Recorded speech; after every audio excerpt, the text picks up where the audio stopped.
সম্মানিত দর্শকবৃন্দ, আজকে আমরা একটি পাহাড়ের রাস্তায় যাচ্ছি। খুব বড় পাহাড়, যেটাতে নেমে আসলাম। অনেক উঁচু পাহাড় ছিল, এখন উপরের দিকে আবার উঠতেছি। দুপাশে আপনাদেরকে যদি দেখাই, এটি রাস্তা তৈরি করা হয়েছে। বর্ষায় এই রাস্তা খুবই দুর্গম থাকে। এখন যদিও বর্ষাকাল নয় পুরোপুরি দুর্গম, এই রাস্তাটির আসলে সংস্কার খুবই জরুরি। এটি তারাখু এলাকা, দাঁতমারা ইউনিয়ন তারাখু এলাকার মধ্যে এই পাহাড়ি রাস্তাটা।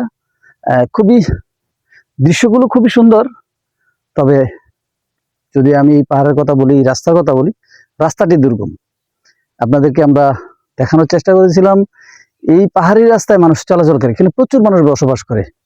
এই দুর্গম পাহাড়ে আমাদের মতো অনেক মানুষ প্রত্যেক দিন চলাচল করে, বাজারে যায় আসে, কিন্তু রাস্তা তাদের খুবই দুর্গম।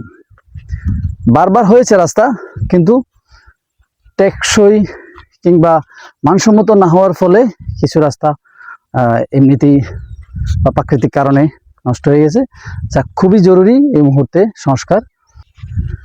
এই পর্যায়ে আপনাদেরকে আসলে এই ভিডিওতে বিদায় নিচ্ছি। ধন্যবাদ।